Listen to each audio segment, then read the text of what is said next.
Errol Spence is obviously a southpaw. Now, the interesting thing to me is, will Crawford fight Errol Spence in a southpaw stance or a right-handed stance? And we both know that he's a switch hitter and he could do both, okay? I feel like it would actually be more beneficial if Terence Crawford stayed in a right-handed stance against the southpaw. That way he has some sort of advantage. If we're both southpaw, now we're both two right-handed fighters against each other, right? We're both evened out a little bit more. And Errol Spence, being the real southpaw, he's used to fighting right-handed fighters more in the gyms because there's not as many southpaws to go southpaw versus southpaw. Now, a couple of things. If Terence Crawford stays in his orthodox stance, right, this is where that fight gets very interesting for this outside foot position and this lead hand play. Terence Crawford is very good at catching that jab over top and then throwing either left hand, right hand, over here, over there. He's also really good at, they'll throw that jab, he'll catch, he'll come over the top with a kind of a gazelle punch and a bit of shift to get that angle. The mystery is he gonna come out in a southpaw stance or an orthodox stance, and will he be switching and switch hitting the whole fight? So another thing that Terence Crawford is really good at is patience, right? He's really good in the beginning of the fight of just moving around, touching, not being too risky yet, right? And Errol Spence is not necessarily a fast starter either. So I think this will be good for Crawford to really force Spence to try to pressure him and to use some of Crawford's reaction and instinct. Crawford has some of the best instincts in boxing. He's really good at reacting and countering. So if Errol Spence throws his nice left straight, Crawford is really good at stepping back and throwing counters, right?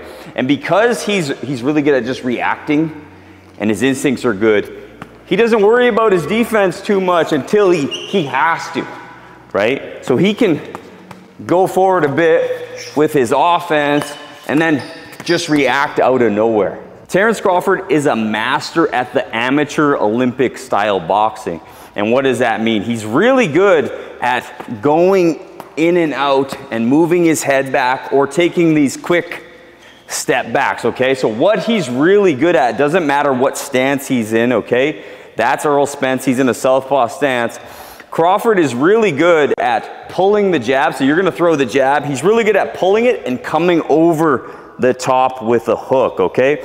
And Errol Spence has a great jab, and he throws a lot of power jabs where he follows through a lot. So if Errol Spence throws that jab and he commits, Crawford can kind of step back and pull right there. And Crawford, if he hits you and he gets you hurt, he's good at comboing up and coming in for more punches and more flurries. Another thing to watch out for that Terence Crawford does very well on defense is he'll give you different looks. He'll fight loose with his lead hand down and his head off to the side, right? And he'll use a bit of that shoulder roll. He's very good at moving his head, stepping back. His footwork is amazing. He's good at taking different angles, but he's also good at staying on that front foot and showing you this high guard, and also just using his hands for defense, right? And this is tricky because it gives my opponent, it'll give Spence a lot of different looks and not just one thing where he's only here or he's only here or he's a guy that likes to move his head. He's in different positions all the time, right? And one thing you guys got to watch out for is boxing is really dynamic, right? Don't get caught in just staying in one position the whole time, right? You have to be able to do this here, high guarding it, be a bit slick on the outside, and moving your feet. You have to be good in every position. Okay, I wanted to give you guys some like uncommon things to watch out for that Terence Crawford does well that you guys can utilize, okay?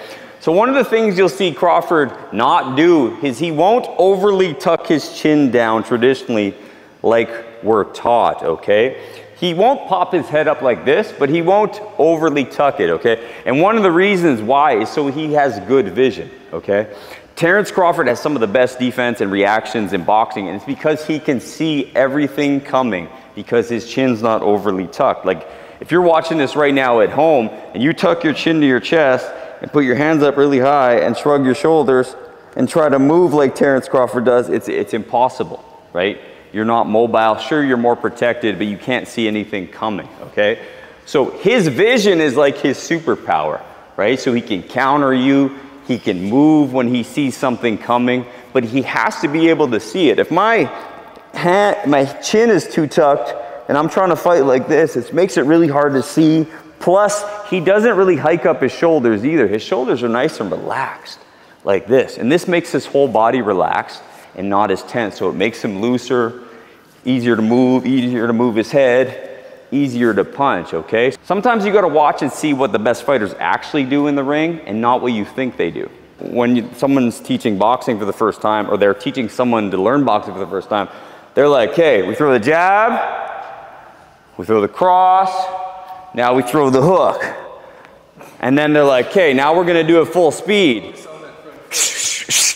And you're like, how come your feet didn't do this, this, and this when you threw it full speed? Then we should be doing it the way you did it at full speed, right? Not like that. It's this weird like disconnect in the way people actually do things. Right? Like Mike Tyson didn't always keep his hands here. They were moving and flowing a little bit. Another thing that Crawford's gonna wanna do is keep the fight as close to the center of the ring as possible. And the main reason why is now he has more options. He can step back, he can circle out left, he can circle out right? He's really good at winning this 50-50 face-off position. Meaning we're both set up in front of each other in this pro position where if I lean in, I can touch my opponent. If he leans in or steps in, he can touch me.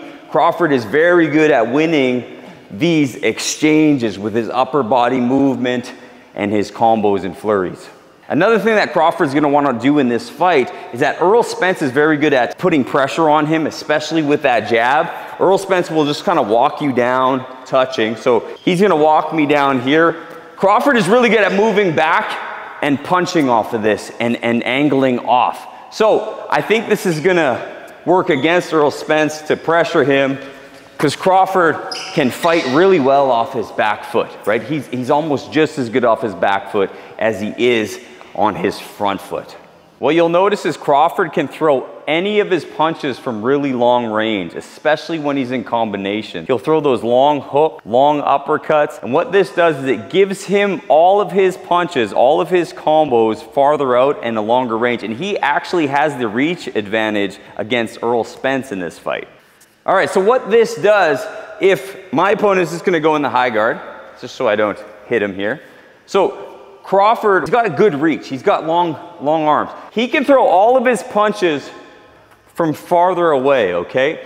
Now, a lot of guys don't want to throw their uppercuts from farther away, so this limits their offensive options, right? If I can only throw my uppercuts and hooks from a short range like this, I have to get close to my opponent as well, and he can just start exchanging with me. But with Crawford's long reach and the way he throws them, he can land these long hooks out here, and sure, they might be a little slappy because you can't really turn them over from there, but he'll let these flurries go from a long ways away, and this keeps his opponent out, and it just like, it's hard to see, where is he going, right? Instead of just having the straight punches from long range and having to step in to throw the hooks and uppercuts. This gives him a big advantage, especially having the reach over Errol Spence. One of the best things about Errol Spence is his stance. He has a very wide base, okay? And he fights nice and even, meaning his weight distribution, he's not far back all the time or far forward, right? He's kind of in the center a little bit, maybe even off the front foot. What this wide base gives him is it gives him more power when he throws his punches, right? He can sit down on his punches easier, right? His center of gravity is a bit lower. Plus, this gives him some head movement as well, and easy for him to take a step back, right? Errol Spence likes to attack on straight lines. He doesn't do a lot of like side-to-side southpaw angles. He's a hunter, and he wants to walk you down and to take you in deep waters so he can eventually sit down on these punches and get you out of there. This might be a little too wide for some people, but the most important thing about your boxing stance is it has to be comfortable for you.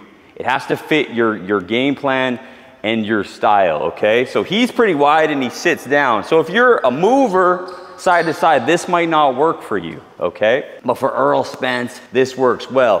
Plus, this doesn't allow me to get bullied. So if my opponent comes in on the inside, I can hold my ground easier, right? I'm not too narrow, so if he pushes me over, he punches me over, I'm not gonna lose my balance as easy. We all know Errol Spence has amazing power, very solid punches. Now let's talk about one of the reasons why. And this one is a little weird. It's not talked about a lot on how to add more power to your punches instantly, but this is how we're gonna do it. So Errol Spence is really good at following through with his shots, okay? He doesn't flick a lot of punches out there, okay? And what this does, so say this is the head here. So instead of flicking that jab out there, right? Sure, it comes back, right? I'm protected. I'm not leaving it out there, but I'll have no power doing that right now. So what Errol Spence is really good at is following through with his shots.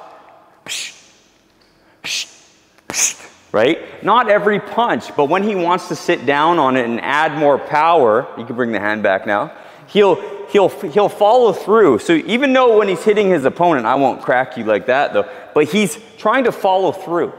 Right? He's going through him. He's not just like touching and coming back, okay? And what this does, it just transfers more of my weight through my opponent or whatever I'm hitting instead of trying to bring it back as fast as I can, okay? Another thing he's really good at is he'll go down to the body and then come up top with the head. And the reason he gets these punches off is because he starts it with a good stiff jab, right? Bang, bang, bang. He'll make you respect that jab first, which will put you on notice, put you on blast, and you have to take it seriously. And then from there, he can open you up from the head to the body. But if you want more power in your punches, just start following through on some of them.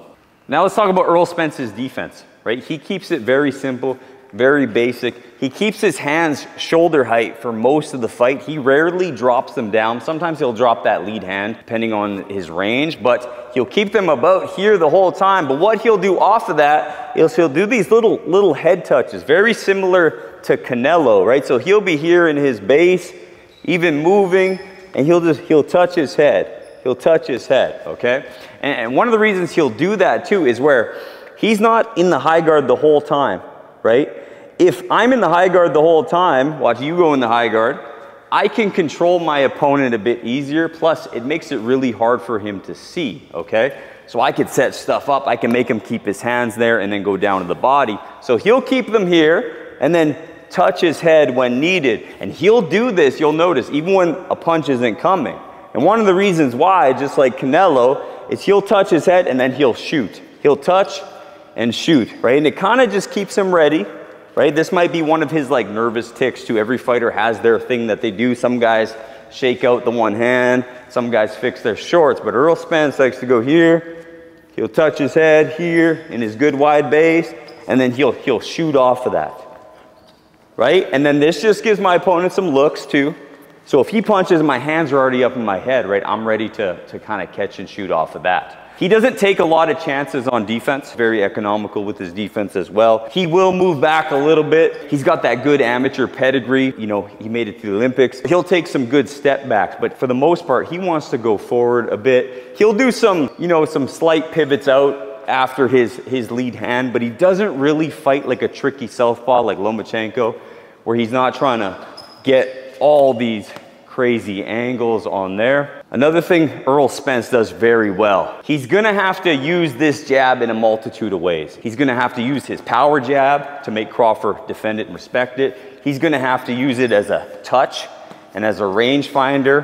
Crawford is really good at moving forward, backward, side to side, and Errol Spence is best when he gets you trapped against the ropes. And if he wants to win this fight, this is what he's gonna have to do. He's gonna have to use this jab in a multitude of ways. He's gonna have to use his power jab to make Crawford defend it and respect it. He's gonna have to use it as a touch and as a range finder. Crawford is really good at moving forward, backward, side to side. And Errol Spence is best when he gets you trapped against the ropes.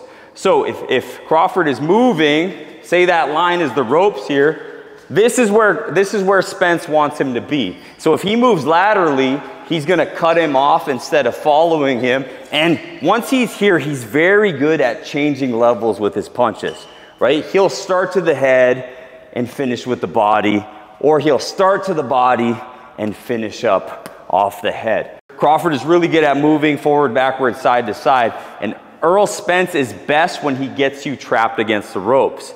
So if Crawford is moving, this is where Spence wants him to be. So if he moves laterally, he's gonna cut him off instead of following him. And once he's here, he's very good at changing levels with his punches, right? He'll start to the head and finish with the body, or he'll start to the body and finish up off the head. Both fighters are great finishers. Both fighters are great finishers. To me, this can be a 50-50 fight, depending on who does what and who gets each other hurt and who's taking the more damage. Spence is a great finisher here. He's got good patience too.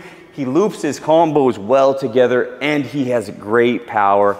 He's always solid here. Plus, he has good reaction as well, not just Crawford, where he'll be letting go. They'll throw and he'll be ready to step back and then go in there right away, right? Crawford has great pressure too. This allows him to give the guy pressure to get close to him so he can land the punches a bit easier.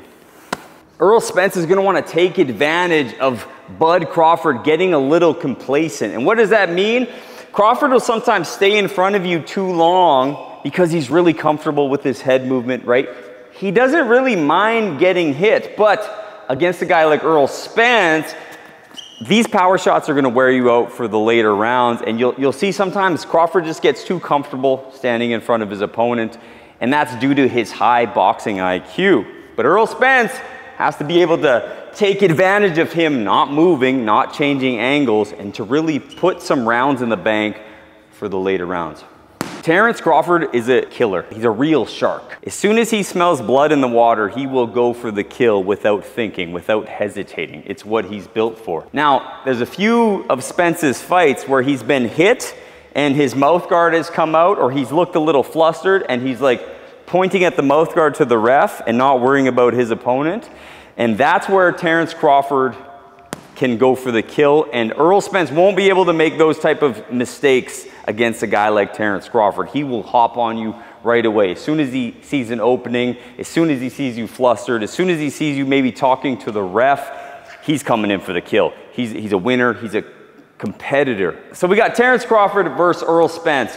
Now, the best part about this one is Errol Spence is a power puncher, right? He commits to his shot, he punches hard and solid, and Terence Crawford, when he gets punched, he turns on. You could see he almost like starts to smile, and I know a lot of guys smile when they get hit to like show that it didn't work, but when Terence Crawford gets hit, it turns him into Bud Crawford, right? He's like a different person now. Now he wants to fight. Now he wants to bang and mix it up. That's probably the best thing that Terence Crawford has over Errol Spence is his competitiveness. He's a killer. This fight is gonna be a tough one. I think it's gonna go from a chess match on the outside to fighting on the inside and slugging it out at times. And I think it's gonna go back and forth, right? Tit for tat. But if it's in this range more times than not, and in that firefight, I think Bud Crawford's gonna come out with the win. I think he has what it takes to find another gear and another gear. So the more that Errol Spence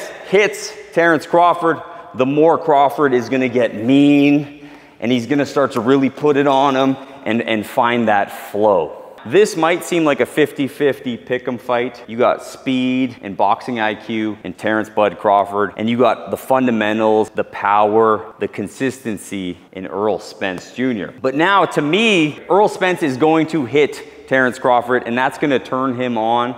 That's gonna make him into a monster, and he's the ultimate competitor, right? He wants to win in everything he does.